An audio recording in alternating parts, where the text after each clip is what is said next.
हार्दिक बधाई है पुनः आप सबको। राजा दशरथ तो बहुत बूढ़े हो गए हैं, पुत्रेष्टि यज्ञ करना पड़ा। प्रभु अवतरित हुए। आपको याद होगा राजा दशरथ पूर्व जन्म के मनु महाराज और माता कुशल्या शत्रुपा बड़ी घोर तपस्या करी इन दोनों ने। और तपस्या करने के उपरांत भगवान से वरदान प्राप्त कर लिया कि आप हमारी कोख में आओगे, पुत्र रूप में आप हमारे घर जन्म लोगे, अवतरित होगे। वह अपना वरदान भगवान ने पूर्ण किया। बड़े हो गए हैं प्रभु, बड़ा हर्षो उल्लास मनाया गया है, बहुत खुशियां। मानो निराशा जिंदगी भर की आशा में परिवर्तित हो गई, तो खुशियां क्यों ना हो।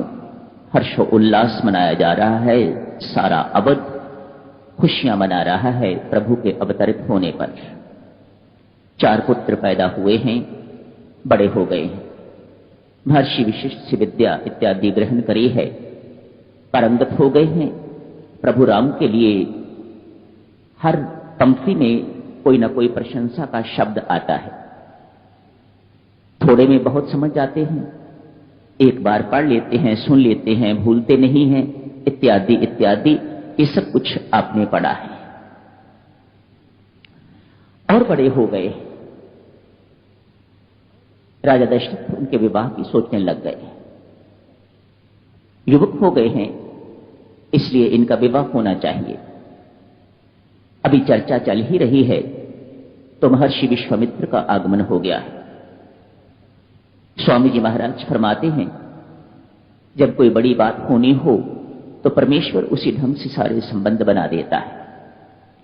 अभी इनके मन में बात ही थी कि इनका विवाह होना चाहिए, तो संबंध जो आगे परमात्मा ने बनाए हुए हैं उसका शुभ आरंभ हो गया। महर्षि विश्वामित्र का आगमन हो गया। वे सिद्ध आश्रम में यज्ञ कर रहे हैं अनेकों वर्षों से, पर कभी संपन्न नहीं हो रहा। प्रार्थना करते हैं, महाराज मुझे राम को दे दीजिएगा यज्ञ संपन्नता के लिए। राजा दशरथ के जीवन में यह पहला अवसर आया है पुत्र जन्म के बाद कि उन्हें वियोग होने वाला है, असहनीय। कैसे राम भक्त हो गए हुए हैं राजा दशरथ, पुत्र भक्त कहिएगा। उन्होंने अपने जीवन में प्रभु राम को प्रभु नहीं माना, ये मेरे पुत्र हैं। स्वर्ग से भी जब आए हैं तो इंद्र देवता को यही कह के आए हैं कि मेरे पुत्र ने इतना बड़ा काम कर दिया। वह तब तक भी स्वर्ग में जाने के बाद भी प्रभु राम को प्रभु राम नहीं स्वीकारते। पुत्र भक्त हैं राजा दशरथ। मांगा ही यही था, प्रभु को मांगा ही नहीं, मुझे पुत्र चाहिए, आप जैसा पुत्र चाहिए। तो प्रभु ने कहा, मैं अपने जैसा कहां से लाऊंगा, मैं स्वयं ही आऊंगा। तो पुत्र पैदा हुए। पुत्र भक्त हैं राजा दशरथ।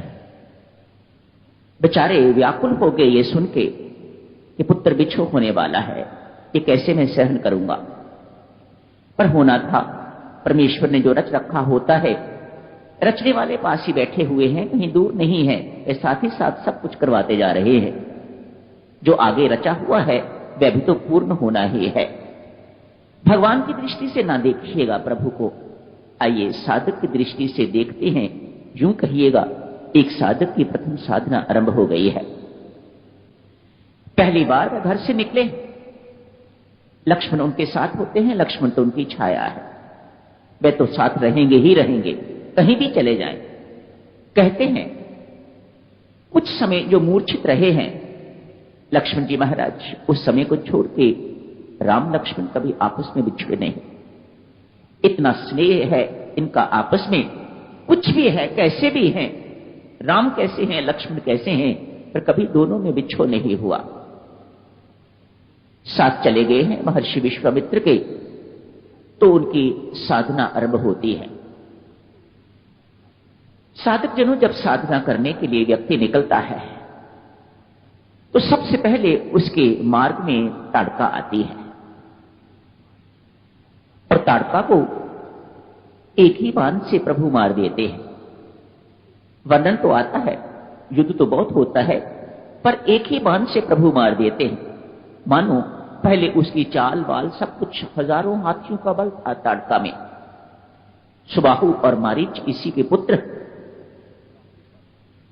इसको मारना इतना आसान नहीं था और प्रभु ने एक ही बाण में मार के तो उसे अपना धाम दे दिया है।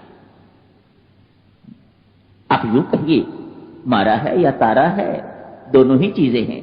मार के उसे तार दिया है, उसे अपना धाम अपने में प्रवेश पा लिया है, अपने अंदर ले लिया है, उसे अपना धाम प्रदान कर दिया है। ये ताड़का क्या है? ज्ञान कहता है ये ताड़का अविद्या है। पर जब तक ये अविद्या हमारे जीवन से जाती नहीं है तो अपने घर का पता नहीं चलता। साधक ये भी अपने घर ही जा रहे हैं। सीता माता जिसे शांति कहा जाता है, जिसे परम शांति, जिसे परम धाम कहा जाता है, ये भी वहीं पहुंच रहे हैं, पर अभी मिलने में बहुत समय बाकी है। ताड़का को मारना है, सुबाहु को मारना है, मरीच को कहीं दूर फेंकना है, उसे मारा नहीं। क्यों? अभी उससे और काम लेना है प्रभु ने, अभी उसके लिए और कुछ रच रखा है। मार सकते थे उसे भी, जब सुबाहु को मार सकते हैं, ताड़का को मार सकते हैं, तो मरीच को मारने को कौन सी कठिनाई थी? मारा नहीं, दूर समुद्र किनारे फेंक दिया, रामाकार वृत्ति करके। उसे राम की शक्ल भूलती नहीं है। मरीच भक्त बन गया है, उसकी सारी की सारी वृत्तियां अब विषयाकार नहीं है, हिंसात्मक वृत्तियां नहीं है, उसकी बदल गई हैं।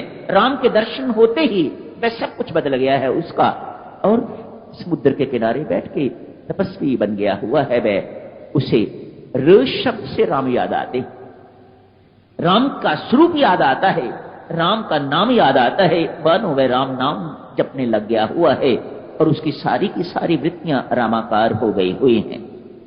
उससे भी काम लेना है, इसलिए उसे मारा नहीं, दूर फेंक दिया है। तुझे फिर मिलेंगे, अभी तू जा। सुबाहु को मार दिया है, ताड़का को मार दिया है। मारने के बाद सिद्धाश्रम पहुंचे हैं प्रभु, सिद्धाश्रम में ही मारा है। ताड़का को मारने के बाद मरीच को दूर फेंक दिया है, सुबाहु को वही मार दिया है। यात्रा आगे आरंभ होती है।